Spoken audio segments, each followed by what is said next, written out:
नमस्कार। Class 8 NCERT mathematics के इस वीडियो में आप समझेंगे अध्याय 1 प्रीमियम संख्याओं से 20 मोस्ट इम्पॉर्टेंट एमसीक्यूज़।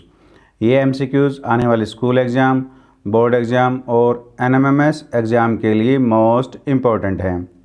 इन एमसीक्यूज़ को समझने के लिए वीडियो को एंड तक ज़रूर देखें। आइए अब हम इन एमसीक्यूज़ को वन बाय वन सॉल्व करते हैं।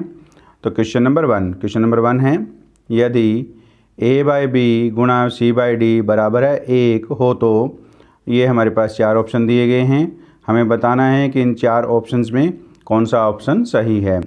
तो हम जानते हैं कि यदि a बाई बी गुणा c बाई डी बराबर 1 हो तो a बाई बी का व्युत्क्रम c बाई डी होगा, क्योंकि एक प्रीमिय संख्या c बाई डी दूसरी शून्येतर प्रीमिय संख्या a बाई बी का गुणात्मक प्रतिलोम अथवा व्युत्क्रम कहलाती है यदि a बाई बी गुणा c बाई डी बराबर 1 है। तो इस प्रकार यदि दो प्रीमिय संख्याओं का गुणनफल 1 है तो एक प्रीमिय संख्या यानी c बाई डी दूसरी शून्येतर प्रीमिय संख्या a बाई बी का गुणात्मक प्रतिलोम है अथवा व्युत्क्रम है। इस प्रकार ऑप्शन सी में है a बाई बी का व्युत्क्रम c बाई डी होगा। तो इस प्रकार ऑप्शन सी बिल्कुल सही है। इस प्रकार हमने क्वेश्चन नंबर 1 को सॉल्व किया। आइए अब हम क्वेश्चन नंबर 2 को सॉल्व करते हैं। क्वेश्चन नंबर 2 में है 2 बाई 5 की होल पावर -1 का व्युत्क्रम यानी गुणात्मक प्रतिलोम होगा। अब हमें इस प्रीमिय संख्या का गुणात्मक प्रतिलोम बताना है कि कौन सा होगा। तो सबसे पहले हम दी गई प्रीमिय संख्या को हल करते हैं। हमें 2 बाई 5 की पावर क्या दे रखी है, -1 दे रखी है। यदि पावर -1 है यानी घात जो है वो ऋणात्मक है, तो इसको धनात्मक करने के लिए इन अंकों को हमने पलटना होता है। तो 2 बाई 5 को हम क्या लिखेंगे, 5 बाई 2 लिखेंगे। तो पावर जो है जो -1 है वो क्या हो जाएगी, 1 हो जाएगी। तो देखिए बराबर 5 बाई 2 की पावर 1 यानी 5 की पावर 1 कितनी होती है, 5 होता है, और 2 की पावर 1 भी 2 होता है। अब हमारे पास 2 बाई 5 की पावर -1 बराबर है 5 बाई 2। अब हमें इस संख्या का व्युत्क्रम यानी गुणात्मक प्रतिलोम ज्ञात करना है। हम जानते हैं कि इस प्रीमिय संख्या को कौन सी प्रीमिय संख्या से गुणा करें कि इन दोनों का गुणनफल 1 हो जाए। तो स्पष्ट रूप से देखिए 5 बाई 2 को अगर हम 2 बाई 5 से गुणा कर दें तो देखिए 2 से 2 कट गया, 5 से 5 कट गया, तो हमारे पास कितना आ गया, 1 आ गया। इस प्रकार 5 बाई 2 का जो गुणात्मक प्रतिलोम है यानी व्युत्क्रम है वो क्या है, 2 बाई 5 है। या हम सीधे शब्दों में ये कहें, जो हमें प्रीमिय संख्या दी गई है उसके अंश और हर को हम पलट दें। जैसे 5 बाई 2 है तो इसको क्या कर दें, 2 बाई 5 कर दें। तो इस प्रीमिय संख्या का 2 बाई 5 व्युत्क्रम यानी गुणात्मक प्रतिलोम होगा। यह मान ऑप्शन ए में दिया गया है। इस प्रकार ऑप्शन ए बिल्कुल सही है। इस प्रकार हमने क्वेश्चन नंबर 2 को सॉल्व किया। आइए अब हम क्वेश्चन नंबर 3 को सॉल्व करते हैं। तो क्वेश्चन नंबर 3 में है -4/3 गुणा 3/10 जमा 5/4 घटा 6/5 गुणा 1/6 का मान है। अब हमें इसको हल करके मान ज्ञात करना है। इसका क्या मान है, तो इसमें हमें गुणा जमा घटा दिए गए हैं। तो ये जो हमारे पास है मैथमेटिकल ऑपरेशंस हैं यानी गणितीय जो संक्रियाएं हैं, इनको हमें किस क्रम में हल करना होता है, उसके लिए हमें बोर्डमास नियम मालूम होना चाहिए। BODMAS। तो बोर्डमास नियम क्या होता है, बी से ब्रैकेट यानी सबसे पहले हमें ब्रैकेट को हल करना होता है। ओ से है ऑफ का अर्थ होता है का, तो उसके बाद हमें का को हल करना होता है। डी से डिवाइड यानी भाग, यदि दो प्रीमिय संख्याएं या दो संख्याओं के बीच में भाग है तो उसके बाद भाग को हल करना होता है। फिर एम से मल्टीप्लाई यानी गुणा, उसके बाद गुणा को हल करना होता है। उसके बाद ए से एडिशन यानी जोड़ को हल करना होता है। एस से सब्ट्रैक्शन यानी घटा को हल करना होता है। तो हमें इस क्रम में गणितीय संक्रियाओं को हल करना होता है। बोर्डमास नियम को विस्तार से समझने के लिए वीडियो के डिस्क्रिप्शन में वीडियो का लिंक दिया गया है, जिसमें बोर्डमास को विस्तार से समझाया गया है। आप देख करके ज़रूर लाभ उठाएं। तो देखिए अब हमारे पास इसमें ब्रैकेट नहीं है, ऑफ नहीं है, डिवाइड नहीं है, तो अब हमारे पास क्या है यहाँ पर, एम यानी एम से क्या है, मल्टीप्लाई। तो जिन दो संख्याओं के बीच में मल्टीप्लाई है, -4/3 गुणा 3/10 है और -6/5 गुणा में 1/6 है। तो अब हमें इन दो संख्याओं और इन दो संख्याओं को पहले हल करना है। तो देखिए 3 से 3 कट गया, 4 को 2 से काटेंगे 2 पे कट गया, और 10 को हम 2 से काटेंगे तो ये 5 पे कट गया। अब यहाँ पे 6 से 6 कट गया। अब इसको आगे हल करते हैं तो ये क्या है -2, और डिवाइड में हमारे पास कितना आ गया 5, प्लस में हमारे पास 5/4 है, और माइनस यहाँ पे माइनस है तो -1/5 है, तो ये हमारे पास आ गया। अब देखिए इसमें जो जोड़ वाली संख्या है यानी प्लस के 5/4 है, इस 5/4 को हमने पहले लिखना है। अब ये घटा वाली जो दोनों संख्याएं हैं इनको हमने बाद में लिखना है, तो -2/5 -1/5। अब देखिए 4 5 5 यानी ये जो संख्याएं हैं इनका जो एलसीएम है वो 20 आएगा, तो हमने लघुत्तम 20 ले लिया यानी एलसीएम 20 ले लिया। अब हम 20 को 4 से भाग देंगे तो 5 पर जाएगा, और 5 को 5 से गुणा करेंगे तो हमारे पास 25 आ जाएगा। अब 20 को इस 5 से भाग देंगे तो वो 4 पर जाएगा, और 4 की -2 से गुणा होगी तो -8 हो गया। अब 20 को इस 5 से भाग देंगे तो 4 पर जाएगा, 4 की -1 से गुणा होगी तो -4 हो गया। अब देखिए 25 -8 और -4 ये दोनों संख्याएं माइनस की हैं, तो ये जुड़ जाएंगी, तो -8 और -4 हमारे पास -12 हो गया, और बटे में हमारे पास 20 है, तो 25 में से 12 घटा देंगे तो हमारे पास 13 आएगा, तो 13/20। तो इस प्रकार इसको हल करने पर मान हमें 13/20 मिला है। यह मान ऑप्शन ए में है, ऑप्शन ए में 13/20 है।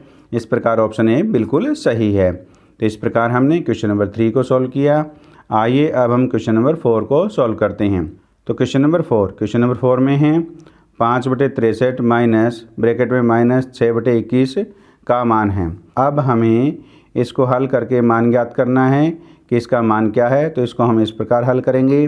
पहले संख्या हमारे पास 5/63 है, इसको लिखेंगे, फिर माइनस की माइनस से गुणा करने पर हमें प्लस मिलेगा, और हमारे पास क्या आ जाएगा, हमारे पास 6/21 आ जाएगा। तो अब हम इसको आगे हल करने के लिए 63 और 21 का एलसीएम यानी लघुत्तम लेंगे। तो 63 और 21 का एलसीएम है वो 63 आएगा, 63। अब 63 को 63 से भाग देंगे 1 पर जाएगा, 1 को 5 से गुणा करेंगे तो 5 आ जाएगा। अब 63 को हम 21 से भाग देंगे तो हमारे पास 3 आएगा, 3 की 6 से गुणा करने पर हमारे पास 18 आएगा। अब 5 में 18 जोड़ दें तो हमें 23 मिलेगा, और बटे में हमारे पास 63 है। तो इस प्रकार इसको हल करके इसका मान 23/63 आया है। यह मान ऑप्शन सी में दिया गया। इस प्रकार ऑप्शन सी बिल्कुल सही है। तो इस प्रकार हमने क्वेश्चन नंबर 4 को सॉल्व किया। आइए अब हम क्वेश्चन नंबर 5 को सॉल्व करते हैं। तो क्वेश्चन नंबर 5 में है 3 ऋणात्मक पूर्णांकों का गुणनफल होगा। हमें बताना है कि 3 ऋणात्मक पूर्णांकों का गुणनफल क्या होगा। ऑप्शन ए में है धनात्मक होगा, ऑप्शन बी में है ऋणात्मक होगा, ऑप्शन सी में है ए और बी दोनों यानी धनात्मक और ऋणात्मक दोनों होंगे। ये डी ऑप्शन में है इनमें से कोई नहीं, यानी न तो धनात्मक होगा और न ही ऋणात्मक होगा। तो इसको हल करने के लिए हम 3 ऋणात्मक पूर्णांक मान लेते हैं। इस प्रकार हमने 3 ऋणात्मक पूर्णांक -a, -b और -c मान लिए। अब हम इन तीनों का गुणनफल करके ज्ञात करते हैं कि गुणनफल धनात्मक आता है या ऋणात्मक आता है। तो देखिए -a की -b से मल्टीप्लाई होगी, तो माइनस की माइनस से मल्टीप्लाई करते हैं तो प्लस आता है। इस प्रकार -a की -b से मल्टीप्लाई करेंगे तो हमें ab मिलेगा, और मल्टीप्लाई में हमारे पास -c है। ab जो है वो प्लस का है और c है वो माइनस का है, यानी ab की -c से गुणा करेंगे, यानी प्लस की माइनस से मल्टीप्लाई करते हैं तो हमें माइनस मिलता है। तो ab की c से गुणा करेंगे तो हमारे पास क्या हो गया, abc हो गया। तो इस प्रकार हमारे पास 3 जो ऋणात्मक पूर्णांक हैं इनका गुणनफल ऋणात्मक abc आया है। इस प्रकार के जो गुणनफल है वो क्या है, ऋणात्मक है। तो ऋणात्मक हमारे पास ऑप्शन बी में दिया गया है। इस प्रकार 3 ऋणात्मक पूर्णांकों का गुणनफल ऋणात्मक होगा। इस प्रकार ऑप्शन बी बिल्कुल सही है। इस प्रकार हमने क्वेश्चन नंबर 5 को सॉल्व किया। आइए अब हम क्वेश्चन नंबर 6 को सॉल्व करते हैं। क्वेश्चन नंबर 6 में है 40 का 4/5 का मान है। अब हमें इसका मान ज्ञात करना है। तो देखिए इसको हम इस प्रकार हल करते हैं। 40 का अर्थ होता है गुणा, तो आपने गुणा लगानी है। हमारे पास है गुणा में क्या है 4/5, तो 4/5। तो इस प्रकार 40 का 4/5 को हमने लिखा 40 गुना में 4/5। अब हमने इसको हल करना है। 40 को हम 5 से काटेंगे तो ये 8 पे कट गया, 8 की 4 से गुना करेंगे तो 32 आएगा। तो इस प्रकार 40 का 4/5 का मान है 32 है। यह मान ऑप्शन बी में है। इस प्रकार ऑप्शन बी बिल्कुल सही है। इस प्रकार हमने क्वेश्चन नंबर 6 को सॉल्व किया। आइए अब हम क्वेश्चन नंबर 7 को सॉल्व करते हैं। तो क्वेश्चन नंबर 7 में है, बक्से में संख्या लिखिए ताकि 3/5 गुणा ये जो बक्सा दिया गया है इस बक्से में हमने संख्या लिखनी है। 3/5 को किस संख्या से गुणा करें कि बराबर 24/75 हो जाए। इस बक्से की जगह हम प्रीमिय संख्या a/b मान लेते हैं। तो 3/5 को हम a/b से गुणा करें तो बराबर हमारे पास कितना आ जाए, 24/75 आ जाए। तो देखिए अब हम इसको आगे हल करते हैं। तो 3/5 को हम राइट हैंड साइड लेकर के जाएंगे तो लेफ्ट हैंड साइड में हमारे पास a/b रह जाएगी। तो a/b बराबर 24/75। अब देखिए 3/5 को जब हम राइट हैंड साइड लेकर के जाएंगे तो ये संख्या है वो पलट जाएगी, तो वो गुणा में क्या हो जाएगी, 5/3 हो जाएगी। अब 24 को 3 से काटेंगे 8 पे कट गया, 75 को 5 से काटेंगे तो ये 15 पे कट गया। इस प्रकार a/b बराबर 8/15 आया है। तो a/b हमने किसको माना, बक्से को माना। तो इस प्रकार इस बक्से में जो संख्या है वो 8/15 आनी चाहिए। यानी 3/5 को 8/15 से गुणा करें तो हमें 24/75 मिलता है। यह मान ऑप्शन बी में है। इस प्रकार ऑप्शन बी बिल्कुल सही है। इस प्रकार हमने क्वेश्चन नंबर 7 को सॉल्व किया। आइए अब हम क्वेश्चन नंबर 8 को सॉल्व करते हैं। क्वेश्चन नंबर 8 में है ब्रैकेट 3/8 गुणा में 2/5 घटा 1 सही 1/3 भाग 2 सही 5/8 का मान है। अब हमें इसका मान ज्ञात करना है। तो इसको हम बोर्डमास नियम से हल करते हैं, BODMAS। तो बी से क्या है, सबसे पहले ब्रैकेट यानी कोष्टक। तो अब हमें जो ब्रैकेट में संख्याएं दी गई है इनको सबसे पहले हल करना है। अब ब्रैकेट में हमारे पास गुणा और घटा है, तो हमारे पास डी यानी डिवाइड नहीं है, एम से यानी मल्टीप्लाई है। तो पहले जिन दो संख्याओं में मल्टीप्लाई है उसको हल करते हैं। उसके बाद ए से एडिशन नहीं है, उसके बाद एस से क्या है, सब्ट्रैक्शन यानी घटा है। तो उसके बाद हम घटा को हल करेंगे। तो देखिए 8 को हम 2 से काट सकते हैं, ये 4 पर कट गया। तो हमारे पास क्या आएगा, 3/4 की 5 से गुणा करेंगे 20 हो गया, माइनस। अब हम इसको हल करते हैं। 3 की 1 से गुणा करेंगे 3, 3 में 1 जोड़ेंगे 4, तो ये 4/3 आएगा। और भाग, अब इसको भी हल कर लो। 8 की 2 से गुणा करेंगे 16 और 16 में 5 जोड़ेंगे तो ये 21/8 आएगा, बराबर। अब हम इन दोनों प्रीमिय संख्याओं को हल करने के लिए 20 और 3 का हम एलसीएम लेंगे। तो 20 और 3 का एलसीएम हमारे पास 60 आएगा। अब 60 को 20 से भाग देंगे तो वो 3 पर जाएगा, और 3 की 3 से गुणा होगी तो हमारे पास 9 आ जाएगा, माइनस 60 को हम 3 से भाग देंगे तो वो 20 पर जाएगा। 20 की -4 से गुणा होगी तो ये हमारे पास माइनस का 80 आ गया, भाग हमारे पास 21/8 है। तो बराबर 9 में से 80 को घटाएंगे तो हमारे पास माइनस का 71 आएगा, और बटे में हमारे पास 60 है। भाग को हम गुणा में बदल देते हैं। भाग को हमने गुणा में बदल दिया तो 21/8 है, ये संख्या पलट जाएगी तो ये 8/21 हो जाएगी। अब हम इसको आगे हल करते हैं। तो ये 4 पर कट रहा है, तो 4 दूनी 8 और 15 चौके 60 हो गया, तो बराबर। अब -71 की 2 से गुणा करेंगे तो -142 आएगा। अब हम 15 की 21 से गुणा करते हैं तो 15 एकम 15 यानी 5, 15 दूनी 30 और 1 31। तो इस प्रकार इसको हल करने पर इसका जो मान है -142/315 आया है। यह मान ऑप्शन बी में दिया गया है। इस प्रकार ऑप्शन बी बिल्कुल सही है। तो इस प्रकार हमने क्वेश्चन नंबर 8 को सॉल्व किया। आइए अब हम क्वेश्चन नंबर 9 को सॉल्व करते हैं। तो क्वेश्चन नंबर 9 में है ब्रैकेट 5/3 गुणा 8/15 माइनस 7/12 का योज्य प्रतिलोम होगा। इन संख्याओं को हल करने पर जो हमें एक प्रीमिय संख्या प्राप्त होगी उसका हमने योज्य प्रतिलोम ज्ञात करना है। तो योज्य प्रतिलोम का अर्थ है कि जो हमें प्रीमिय संख्या मिलेगी उसकी हमें ऋणात्मक प्रीमिय संख्या ज्ञात करनी है।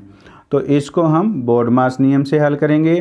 तो बोर्ड मास में सबसे पहले क्या है, बी से ब्रैकेट यानी ब्रैकेट है, तो ये एक ही ब्रैकेट यानी एक ही कोष्टक में दी गई संख्याएं हैं, तो इन्हीं को हमने सबसे पहले हल करना है।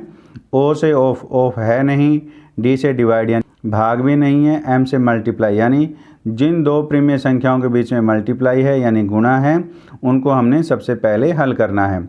तो अब यहाँ पर 5/3 गुणा में 8/15 इन दो संख्याओं के बीच में गुणा का चिन्ह है, तो सबसे पहले हम इन दोनों को हल करेंगे। तो 5 से हम 15 को काटेंगे तो ये 3 पर कट गया, इसको हम ऐसे लिखेंगे। अंश में हमारे पास 8 है, 8/3 की 3 से गुणा होगी 9 हो जाएगा, माइनस 7/12 है। तो इसको ब्रैकेट खोल दीजिए, तो हमारे पास क्या आएगा, 8/9 माइनस 7/12 आ गया। तो देखिए अब इन दोनों प्रीमिय संख्याओं को हल करने के लिए हम 9 और 12 का एलसीएम लेंगे। तो 9 और 12 का जो एलसीएम है वो 36 आएगा। अब 36 को हम 9 से भाग देंगे तो ये 4 पर जाएगा, और 4 की गुणा 8 से करेंगे तो हमारे पास 32 आएगा। अब 36 को 12 से भाग देंगे 3 पर जाएगा, और 3 की गुणा -7 से होगी तो ये माइनस का 21 आ जाएगा। अब 32 में से 21 घटा देंगे तो हमें 11 मिलेगा, और बटे में हमारे पास कितना है, 36 है। इस प्रकार ब्रैकेट में दी गई संख्याओं को हल करने पर हमें 11/36 मिला है। अब हमने 11/36 का योज्य प्रतिलोम ज्ञात करना है। तो 11/36 का ऋणात्मक या योज्य प्रतिलोम यानी योज्य प्रतिलोम को हम ऋणात्मक कहते हैं। अब हमें जो ये 11/36 प्रीमिय संख्या मिली है, इस प्रीमिय संख्या का हमें ऋणात्मक ज्ञात करना है, यानी हमें इसके माइनस से गुणा कर देनी है। तो -11/36, तो -11/36 किसके बराबर होगा, -11/36 के होगा। तो इस प्रकार 11/36 का योज्य प्रतिलोम -11/36 है, यानी ये जो संख्याएं दी गई है इन संख्याओं का योज्य प्रतिलोम -11/36 है। यह मान ऑप्शन बी में दिया गया है। इस प्रकार ऑप्शन बी बिल्कुल सही है। इस प्रकार हमने क्वेश्चन नंबर 9 को हल किया। आइए अब हम क्वेश्चन नंबर 10 को हल करते हैं। तो क्वेश्चन नंबर 10 में है 4 सही 2/7 में क्या जोड़ा जाए कि हमें 3 सही 2/5 प्राप्त हो। तो अब हमें प्रीमिय संख्या में क्या जोड़ें कि हमें ये प्राप्त हो। तो हम मान लेते हैं कि इस संख्या में यानी 4 सही 2/7 में हमें a/b जोड़ देते हैं, तो हमें 3 सही 2/5 मिल जाता है। अब हम इसको आगे हल करते हैं। तो देखिए अब 7 की 4 से गुणा करेंगे, 7 चौके 28 में 2 जोड़ेंगे तो हमारे पास 30/7 आ गया। जमा में हमारे पास a/b है, बराबर इसको हल करते हैं। 5 की 3 से गुणा करेंगे 15, 15 और 2 17/5 हो गया। देखिए अब लेफ्ट हैंड साइड में हम a/b को रखेंगे क्योंकि हमें इसका मान ज्ञात करना है। तो a/b बराबर 17/5। अब ये जो 30/7 है इसको हम राइट हैंड साइड में ले जाएंगे तो ये माइनस का 30/7 हो जाएगा। अब इन दोनों को हल करने के लिए 5 और 7 का हम एलसीएम लेंगे। तो 5 और 7 का एलसीएम 35 आएगा। 35 को हम 5 से भाग देंगे 7 पर जाएगा, और 7 की 17 से गुणा करेंगे तो हमारे पास 17 7 119 होते हैं। माइनस 35 को हम 7 से भाग देंगे 5 पर जाएगा, और 5 के हम -30 से गुणा करेंगे तो हमारे पास माइनस का 150 आएगा, बराबर 119 में 150 घटा देंगे तो हमें माइनस का 31 मिलेगा, और बटे में हमारे पास 35 है। इस प्रकार a/b का मान -31/35 आया है, यानी 4 सही 2/7 में -31/35 जोड़ा जाए तो हमें 3 सही 2/5 प्राप्त होता है। तो इस प्रकार यह मान ऑप्शन ए में दिया गया है। इस प्रकार ऑप्शन ए बिल्कुल सही है। तो इस प्रकार हमने क्वेश्चन नंबर 10 को सॉल्व किया। आइए अब हम क्वेश्चन नंबर 11 को सॉल्व करते हैं।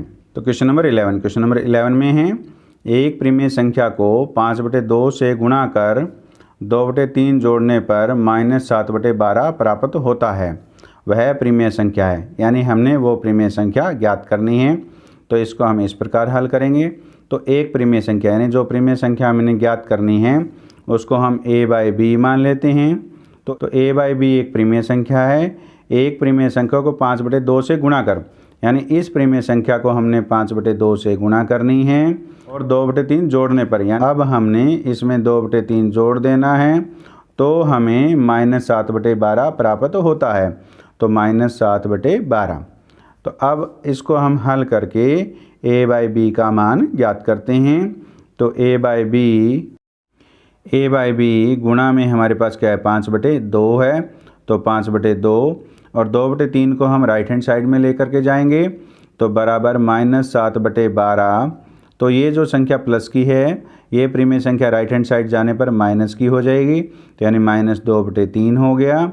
तो देखिए अब a/b गुणा में 5/2 बराबर, अब -7/12 और -2/3 को हल करने के लिए 12 और 3 का एलसीएम लेंगे तो हमारे पास 12 आएगा। 12 को 12 से भाग देंगे 1 पर जाएगा, 1 की -7 से गुणा होगी तो -7। 12 को हम 3 से भाग देंगे 4 पर जाएगा और 4 की -2 से गुणा होगी तो -8 हो गया। अब इसको हम आगे हल करते हैं। -7 में -8 करेंगे तो हमें -15 मिलेगा, यानी दोनों संख्याएं माइनस की है तो ये जुड़ जाती हैं। तो -15/12 हो गया। अब हम a/b का मान ज्ञात कर सकते हैं। तो a/b, तो ये 5/2 को हम राइट हैंड साइड में लेकर के जाएंगे तो ये संख्या पलट जाएगी, यानी ये 2/5 हो जाएगी। अब 2 से हम 12 को काटेंगे 6 पे कट जाएगा, 15 को हम 5 से काटेंगे तो 3 पर कट जाएगा। अब देखिए तो 3 दूनी 6 हो गया। अंश में हमारे पास 1 है यानी -1 और हर में हमारे पास क्या है, 2 है। तो इस प्रकार a/b का मान है वो हमारे पास -1/2 है। यह मान ऑप्शन बी में दिया गया है। इस प्रकार ऑप्शन बी बिल्कुल सही है। तो इसका अर्थ ये है कि -1/2 को 5/2 से गुणा कर 2/3 जोड़ने पर -7/12 प्राप्त होता है। तो यह प्रीमिय संख्या -1/2 है। इस प्रकार हमने क्वेश्चन नंबर 11 को सॉल्व किया। आइए अब हम क्वेश्चन नंबर 12 को सॉल्व करते हैं। तो क्वेश्चन नंबर 12, तो क्वेश्चन नंबर 12 में है शून्य का गुणात्मक प्रतिलोम है। क्या ऐसी कोई प्रीमिय संख्या है कि शून्य को उस प्रीमिय संख्या से गुणा करने पर हमें 1 प्राप्त हो? तो ऐसी कोई भी प्रीमिय संख्या नहीं है। तो देखिए हम मान लेते हैं कि 0 को हम a/b जो एक प्रीमिय संख्या है इसको गुणा करें तो क्या हमें इसका मान 1 मिलेगा? नहीं, क्योंकि किसी भी शून्येतर प्रीमिय संख्या को या किसी भी शून्येतर संख्या को 0 से गुणा करें तो हमेशा हमें 0 मिलता है। तो इस प्रकार 0 का कोई भी गुणात्मक प्रतिलोम नहीं होता। तो इस प्रकार ऑप्शन सी में दिया गया है, कोई नहीं होता। इस प्रकार यानी शून्य यानी 0 का कोई भी गुणात्मक प्रतिलोम नहीं होता। तो इस प्रकार ऑप्शन सी बिल्कुल सही है। यह आपने हमेशा याद रखना है कि 0 का कोई भी गुणात्मक प्रतिलोम यानी व्युत्क्रम नहीं होता। तो इस प्रकार हमने क्वेश्चन नंबर 12 को सॉल्व किया। आइए अब हम क्वेश्चन नंबर 13 को सॉल्व करते हैं। तो क्वेश्चन नंबर 13 में है 6/13 को -7/16 के व्युत्क्रम से गुणा करने पर प्रीमिय संख्या प्राप्त होगी। तो अब हमें 6/13 को इस प्रीमिय संख्या के व्युत्क्रम से गुणा करना है। तो देखिए पहले हम लिखेंगे 6/13। अब देखिए -7/16 का जो व्युत्क्रम होगा वो क्या होगा, व्युत्क्रम। तो यानी इस संख्या को पलट दीजिए। तो इस संख्या -7/16 है तो वो क्या होगा, 16/-7 होगा। तो इस प्रकार इस संख्या को 16/-7 से हमें गुणा करनी है। तो 16/-7 क्या है, -7/16 का व्युत्क्रम है। तो गुणा में हमारे पास कितना आएगा, 16/-7 आएगा। अब कोई भी संख्या आपस में नहीं कटती तो इसकी गुणा कर दीजिए। 6 की 16 से हम गुणा करेंगे तो 16 6 के 96 हो गया और 13 की -7 से गुणा करेंगे तो -91 हो गया। तो इस प्रकार 6/13 को -7/16 के व्युत्क्रम से गुणा करने पर हमें 96/-91 एक प्रीमिय संख्या प्राप्त हुई है। यह मान ऑप्शन डी में दिया गया है। इस प्रकार ऑप्शन डी बिल्कुल सही है। इस प्रकार हमने क्वेश्चन नंबर 13 को सॉल्व किया। आइए अब हम क्वेश्चन नंबर 14 को सॉल्व करते हैं। तो क्वेश्चन नंबर 14 में है दी हुई संख्या रेखा पर बिंदु B दर्शाता है। तो ये हमें संख्या रेखा दी गई है और यहाँ पर ये हमें बिंदु B दिया गया है। ये बिंदु B किस प्रीमिय संख्या को दर्शाता है वो हमने ज्ञात करना है। तो देखिए अब यहाँ पर ये 0 से लेकर के 1 तक ये ए बी सी बिंदु दिए गए हैं। तो अब हम एक संख्या रेखा लेते हैं। यहाँ पर हमने 0, यहाँ पर हमने 1 लिखा। तो 0 और 1 में हमने ये ए बी सी बिंदु अंकित किए। बिंदु ए बी सी 0 और 1 को समान 4 भागों में विभाजित करते हैं।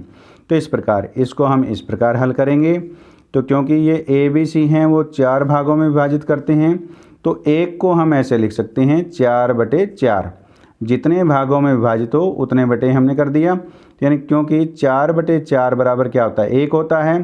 तो ऐसे ही हम 0/4 करेंगे तो ये भी किसके बराबर होगा, 0 के बराबर होगा। तो इस प्रकार हमने 0 को 0/4 लिखा है, 1 को हमने 4/4 लिखा है। तो ये पहले स्थान पर है तो ये क्या हो जाएगा, 1/4 हो जाएगा। ये दूसरे स्थान पर है तो ये 2/4 हो जाएगा। ये तीसरे स्थान पर है तो ये 3/4 हो जाएगा। इस प्रकार बिंदु ए जो है वो 1/4 को दर्शाता है, बिंदु बी 2/4 संख्या को दर्शाता है और बिंदु सी है वो 3/4 को दर्शाता है। तो आपने इस प्रकार जो ये बिंदु दिए गए हैं इनकी संख्याओं को आपने ज्ञात करना है। तो हमने बिंदु बी का मान ज्ञात करना है। तो बिंदु बी में हमारे पास 2/4 है, तो 2/4 को हम आगे हल कर सकते हैं। 2 से हम 4 को काटेंगे तो ये 2 पे कट गया, तो ये हमारे पास क्या आ गया, 1/2 आ गया। इस प्रकार बिंदु बी जो है वो 1/2 को दर्शाता है। यह मान ऑप्शन ए में है। इस प्रकार ऑप्शन ए बिल्कुल सही है। तो इस प्रकार हमने क्वेश्चन नंबर 14 को सॉल्व किया। आइए अब हम क्वेश्चन नंबर 15 को सॉल्व करते हैं। तो क्वेश्चन नंबर 15 में है, वह प्रत्येक परिमेय संख्या 0 से 1 के बीच में होगी जिसमें अंश बराबर हर है। ऑप्शन बी में है अंश छोटा है हर से, ऑप्शन सी में अंश बड़ा है हर से और डी में हर 2 हो। अब हम देखते हैं कि क्वेश्चन नंबर 14 में जो हमने 0 और 1 के बीच में परिमेय संख्याएं लिखी हैं वो कैसी हैं। तो देखिए, बिंदु ए को दर्शाने वाली परिमेय संख्या 1/4 है, बी को दर्शाने वाली 2/4 और सी को दर्शाने वाली 3/4। यानी इसमें अंश क्या है, 1 है और हर क्या है, 4 है, यानी अंश छोटा है। इसमें भी अंश 2 है और हर 4 है, यानी अंश छोटा है। और इसमें है यानी अंश छोटा है। इस प्रकार हम ये देख रहे हैं कि 0 और 1 के बीच में यदि हम कोई भी परिमेय संख्या लिखेंगे तो उसमें हमेशा अंश हर से छोटा होगा। तो इस प्रकार वह प्रत्येक परिमेय संख्या 0 से 1 के बीच में होगी जिसमें अंश हमेशा हर से क्या होगा, छोटा होगा। तो इस प्रकार ऑप्शन बी बिल्कुल सही है। तो इस प्रकार हमने क्वेश्चन नंबर 15 को सॉल्व किया। आइए अब हम क्वेश्चन नंबर 16 को सॉल्व करते हैं। तो क्वेश्चन नंबर 16, -2 से बड़ी परिमेय संख्या निम्नलिखित में कौन सी होगी। तो अब हमें -2 से बड़ी परिमेय संख्या बतानी है कि इन 4 ऑप्शन में दी गई परिमेय संख्याओं में कौन सी -2 से बड़ी परिमेय संख्या है। तो देखिए, अब हमने ये संख्या रेखा ली है। संख्या रेखा पर हमने 0, -1, -2, -3 और 0 के राइट हैंड साइड में हमने 1 और 2 अंकित किए हैं। अब देखिए, -2 हमारे पास यहाँ पर है, तो पहले हमारे पास क्या है, ऑप्शन ए में -3 है। तो -3 क्या है, -2 के लेफ्ट हैंड साइड में है। तो जो -2 के लेफ्ट हैंड साइड में जितनी भी संख्याएं होंगी वो सारी क्या होगी, -2 से छोटी होगी। इस प्रकार -3 -2 से छोटी संख्या है। अब हमारे पास ऑप्शन बी में है -31/5। तो -31/5 को हम हल करते हैं तो ये 6 पर जाएगा, तो यानी -6 सही 1/5 आएगा। यानी इसको हल करेंगे तो -31/5 मिलेगा। -6 से 1/5 -2 की ये भी क्या होगी, लेफ्ट हैंड साइड में होगी। तो इस प्रकार ये संख्या भी -2 से छोटी है। अब हमारे पास ऑप्शन सी में है -30/6। 6 से हम 30 को काटेंगे तो ये 5 पे कट गया, यानी ये इसका मान -5 है। तो -5 भी -2 के लेफ्ट हैंड साइड में है, तो यानी ये परिमेय संख्या भी इससे छोटी है। अब हमारे पास ऑप्शन डी में है 0 यानी 0। तो 0 क्या है, -2 के राइट हैंड साइड में है। तो राइट हैंड साइड में जो संख्याएं होती है वो उस संख्या से बड़ी संख्या होती है। इस प्रकार संख्या रेखा पर किसी भी बिंदु से राइट हैंड साइड में आने वाली सभी संख्याएं उस संख्या से बड़ी होती है। इस प्रकार -2 से बड़ी परिमेय संख्या यहाँ पर 0 है। तो इस प्रकार ऑप्शन डी में 0 दिया गया है। तो इस प्रकार ऑप्शन डी बिल्कुल सही है कि -2 से बड़ी परिमेय संख्या 0 है। तो इस प्रकार हमने क्वेश्चन नंबर 16 को सॉल्व किया। आइए अब हम क्वेश्चन नंबर 17 को सॉल्व करते हैं। तो क्वेश्चन नंबर 17 में है कौन सी परिमेय संख्या 3/5 और 3/4 के बीच में स्थित है। तो ये हमारे पास 4 ऑप्शंस में परिमेय संख्याएं दी गई है। हमें ये बताना है कि इनमें से कौन सी परिमेय संख्या 3/5 और 3/4 के बीच में स्थित है। इसके लिए हमें ये जो दी गई परिमेय संख्याएं हैं, ये जो 3/5 और हमें 3/4 दिया गया है, इसके हर को हमने समान करना है। इनके हर को समान करने के लिए 5 और 4 का हम एलसीएम लेंगे तो हमारे पास 5 और 4 का एलसीएम 20 आएगा। तो 20 को हम 5 से भाग देंगे तो क्या आएगा, 4 आएगा। तो हर में भी हम 4 से गुणा कर देते हैं और अंश में भी हम 4 से गुणा कर देते हैं। इसी प्रकार जो एलसीएम हमारे पास 20 आया था, 20 को हम 4 से भाग देंगे वो 5 पर जाएगा। तो हर को भी हम 5 से गुणा कर देते हैं और अंश को भी हम 5 से गुणा कर देते हैं। तो अब देखिए 3 की 4 से गुणा होगी तो हमारे पास 12 और 5 की 4 से गुणा होगी तो 20 आ गया। इसी प्रकार 3 की 5 से गुणा करेंगे तो 15 और बटे में 4 की 5 से हम गुणा करेंगे तो हमें 20 प्राप्त हो गया। अब देखिए 3/5 और 3/4 को हमने 12/20 और 15/20 के रूप में लिखा। अब इन दोनों परिमेय संख्याओं का हर क्या है, समान है। तो अब देखिए अब हमारे पास ये जो परिमेय संख्याएं दी गई है, इन सभी के हर जो है हमने 20 बनाने हैं। तो देखिए हमारे पास पहले क्या है, 4/5 है। अब हर में जो 5 है, अब हमने हर को हमने 20 बनाना है। तो 20 बनाने के लिए अब हम इसको किससे गुणा करें, तो 4 से गुणा कर देते हैं। तो 4 × 5 = 20 होता है। तो हर में जब हमने 4 से गुणा किए तो अंश में भी हम 4 से गुणा कर देंगे। तो ये कितना हो गया, 16/20 हो गया। अब 16/20 है, क्या वो 12/20 और 15/20 के बीच में है, नहीं, क्योंकि वो 15/20 से अधिक है। तो इस प्रकार ये जो संख्या आई है ये किसकी है, ये 4/5 परिमेय संख्या की है। इस प्रकार 4/5 इन दोनों परिमेय संख्याओं के बीच में स्थित नहीं है। अब हम दूसरी परिमेय संख्या लेते हैं 7/10। तो इसके हर में 10 है, इसको 20 करने के लिए हम 2 से गुणा करेंगे और अंश में भी हम 2 से गुणा करेंगे। तो ये हो गया 7 दूनी 14/20 हो गया। अब 14/20 देखिए, तो 14/20 है वो 15/20 से छोटी है और 12/20 से बड़ी है। यानी ये जो परिमेय संख्या है इन दोनों परिमेय संख्याओं के बीच में है। इस प्रकार 7/10 जो है 3/5 और 3/4 के बीच में स्थित है। इस प्रकार ऑप्शन बी बिल्कुल सही है। अब हम ऑप्शन सी और डी में दी गई परिमेय संख्याओं को देखते हैं कि क्या ये दोनों परिमेय संख्याओं इन दोनों परिमेय संख्याओं के बीच में स्थित है या नहीं। तो देखिए 1/2 है हमारे पास, इस 2 को हमने 20 करना है। 2 को 20 करने के लिए हम 10 से गुणा कर देते हैं और अंश में भी 10 से गुणा कर देते हैं। तो ये हमारे पास 10/20 आ गया। अब 10/20 है वो 12/20 से छोटी परिमेय संख्या है। इस प्रकार 1/2 परिमेय संख्या इन दोनों परिमेय संख्याओं के बीच में स्थित नहीं है। अब हम 6/5 को लेते हैं। तो 5 को 20 बनाने के लिए इसको हम हर में 4 से गुणा करते हैं और अंश में भी 4 से गुणा कर देंगे। तो 6 चौके 24 और 5 चौके 20 हो गया। 24/20 परिमेय संख्या 15/20 से बड़ी है। इस प्रकार ये परिमेय संख्या इन दोनों परिमेय संख्याओं के बीच में स्थित नहीं है।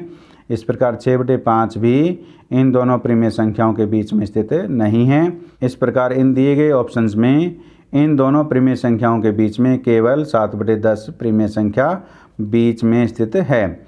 इस प्रकार ऑप्शन बी बिल्कुल सही है। इस प्रकार हमने क्वेश्चन नंबर 17 को सॉल्व किया। आइए अब हम क्वेश्चन नंबर 18 को सॉल्व करते हैं। क्वेश्चन नंबर 18 है x + y / 2 यानी x + y/2 एक परिमेय संख्या है। ऑप्शन ए में है x और y के बीच में है। ऑप्शन बी में x और y दोनों से कम है। सी में x और y दोनों से ज़्यादा है। डी में x से छोटी परंतु y से बड़ी है। अब यहाँ पर हम देख रहे हैं कि x + y/2 है। तो ये जो परिमेय संख्या है यह x और y के बीच में है। यदि हमें x और y के बीच में एक परिमेय संख्या ज्ञात करनी है, हमें इन दोनों संख्याओं को जोड़ करके 2 से भाग दे देंगे तो इन दोनों के बीच में हमें एक परिमेय संख्या मिल जाती है। इस प्रकार x + y/2 एक परिमेय संख्या x और y के बीच में है। तो इस प्रकार ऑप्शन ए बिल्कुल सही है। इस प्रकार हमने क्वेश्चन नंबर 18 को सॉल्व किया। आइए अब हम क्वेश्चन नंबर 19 को सॉल्व करते हैं। तो क्वेश्चन नंबर 19 में है निम्न में से सबसे बड़ी भिन्न है। तो ये हमारे पास 4 ऑप्शन में 4 अलग अलग भिन्न दी गई हैं। हमें बताना है कि इनमें सबसे बड़ी भिन्न कौन सी है। तो अब हम देख रहे हैं कि ऑप्शन ए में 5/7, ऑप्शन बी में 5/6, सी ऑप्शन में 5/9 और डी में है 5/8। इन सभी भिन्न में अंश में क्या दिया गया है? 5 5 5 दिया गया है। इन सभी भिन्नों का अंश क्या है? समान है और हर में अलग अलग संख्या दी गई है। अब हमें इन सभी भिन्नों में सबसे बड़ी भिन्न ज्ञात करनी है। तो यहाँ पर अंश क्या है? सभी का समान है। तो जिस भिन्न का हर सबसे छोटा होगा वह भिन्न सबसे बड़ी होगी।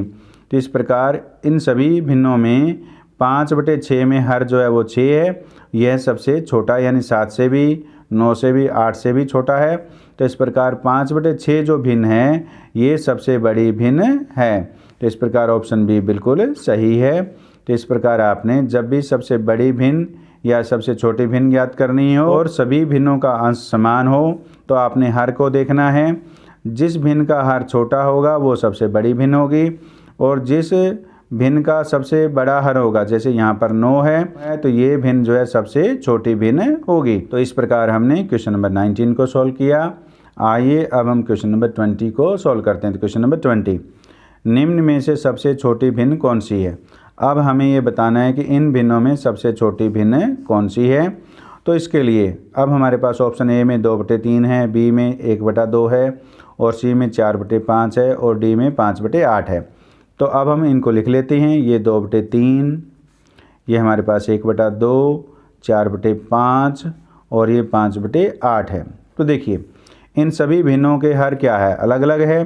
तो इन सभी भिन्नों के हमने सबसे पहले हर समान करने हैं। हर को समान करने के लिए जो ये हर में दी गई संख्याएं हैं इनका हमने एलसीएम ज्ञात करना है। तो देखिए अब हम 3, 2, 5 और 8 का हम एलसीएम ज्ञात करते हैं। तो देखिए ये 2 पर जाएगा, 2 यहाँ पर 3, यहाँ पर 1 आ जाएगा, यहाँ पर 5 और यहाँ पर 4 आएगा। अब ये फिर 2 पर जाएगा तो यहाँ पर 3, 1, 5 और 2 आएगा।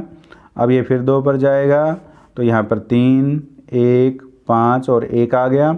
अब ये 3 पर जाएगा तो यहाँ पर 1, 1, 5 और 1 हो गया।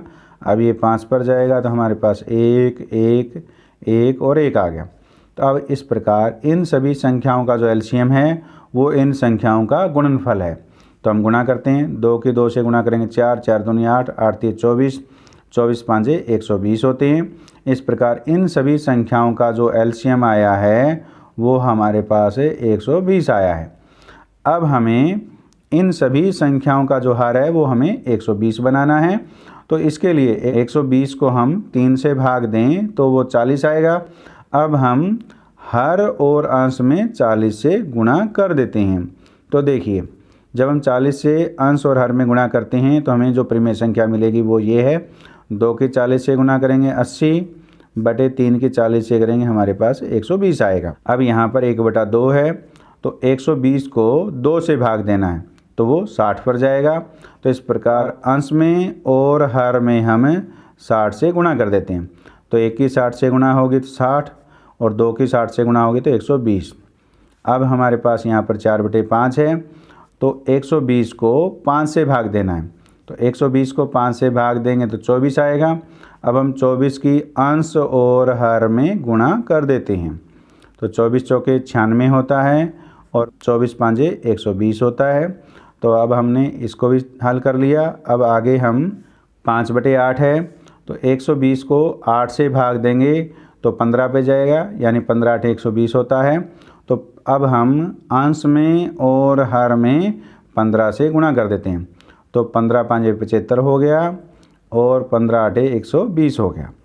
अब हमारे पास ये जो भिन्नें दी गई थी यानी ये जो परिमेय संख्याएं दी गई थी, अब हमने इन सभी परिमेय संख्याएं यानी भिन्नों का हर समान कर लिया है। वो क्या है? 120 है। तो जब भी आपको छोटी भिन्न, बड़ी भिन्न या दी गई परिमेय संख्याओं को आरोही क्रम में या अवरोही क्रम में लिखना हो तो उन सभी परिमेय संख्याओं का आपने इस प्रकार हर समान करना है। तो जब हर समान होगा तो अब हम सबसे छोटी, सबसे बड़ी या आरोही क्रम या अवरोही क्रम लिख सकते हैं। अब हमें ज्ञात करना है कि सबसे छोटी भिन्न कौन सी है। जब सभी भिन्नों का हर समान है तो जो अंश छोटा होगा वही भिन्न सबसे छोटी होगी। इस प्रकार इन सभी भिन्नों में इस भिन्न का अंश 60 है जो सबसे छोटा है। तो इस प्रकार 60/120 ये जो भिन्न है वो सबसे छोटी भिन्न है। ये भिन्न किसकी है? ये 1/2 की है। 1/2 किस में दिया गया है? ऑप्शन बी में दिया गया है। इस प्रकार ऑप्शन बी में दी गई भिन्न इन सभी भिन्नों में सबसे छोटी भिन्न है। इसी प्रकार हम यहाँ पर ज्ञात कर सकते हैं कि सबसे बड़ी भिन्न कौन सी है। तो सबसे बड़ा अंश कौन सी भिन्न का है? तो सबसे बड़ा अंश 96 है, यानी इस भिन्न का अंश जो है सबसे बड़ा है। प्रकार 96/120 इन सभी भिन्नों में सबसे बड़ी भिन्न है। ये भिन्न किसकी है? 4/5 की है। इस प्रकार 4/5 इन सभी भिन्नों में सबसे बड़ी भिन्न है। यदि आपको इनको आरोही क्रम में यानी बढ़ते क्रम में लिखना हो तो इस प्रकार लिखेंगे। पहले हमारे पास 60/120 आएगा, क्योंकि जिसका अंश छोटा होगा वो पहले आएगी। अब 60 के बाद कौन सा बड़ा अंश है? 75 है, तो 75/120 आएगा। उसके बाद हमारे पास 75 से बड़ा अंश कौन सा है? 80 है। उसके बाद 80/120 आएगा, और 80 से बड़ा अंश कौन सा है? 96, तो ये 96/120 आएगा। 60/120 कौन सी भिन्न की भिन्न है? वो 1/2 की है, तो पहले नंबर पर 1/2। 75/120 हमारे पास 5/8 की भिन्न है, तो ये 5/8 आएगा। फिर हमारे पास 80/120 जो है वो 2/3 की है, तो यहाँ पर 2/3 आएगा। और 96/120 4/5 की है, तो ये 4/5 आएगा। तो ये हमने इनके आरोही क्रम लिख दिया। यदि आपसे ऐसा पूछा हो कि ये संख्याएं दी गई हों और इनका आरोही क्रम में पूछा हो, तो इस प्रकार आप इनको आरोही क्रम में लिख सकते हैं। आप इनको अवरोही क्रम में लिखना चाहें तो ये पहले, दूसरे, तीसरे और चौथे स्थान पर आ जाएगी। तो इस प्रकार हमने क्वेश्चन नंबर 20 में भिन्नों के बारे में विस्तार से समझा। इस प्रकार हमने इस वीडियो में 20 मोस्ट इंपॉर्टेंट एमसीक्यूज को सॉल्व किया। उम्मीद है इस वीडियो में समझाए गए सभी एमसीक्यूज आपको समझ में आए हैं। समझ में आए तो वीडियो को लाइक कीजिए, और ऐसे ही वीडियो प्राप्त करने के लिए चैनल को सब्सक्राइब कीजिए और बेल आइकन को प्रेस कर ऑल को सेलेक्ट कीजिए, ताकि नए वीडियो आने पर आपको नोटिफिकेशन प्राप्त हो सके। धन्यवाद।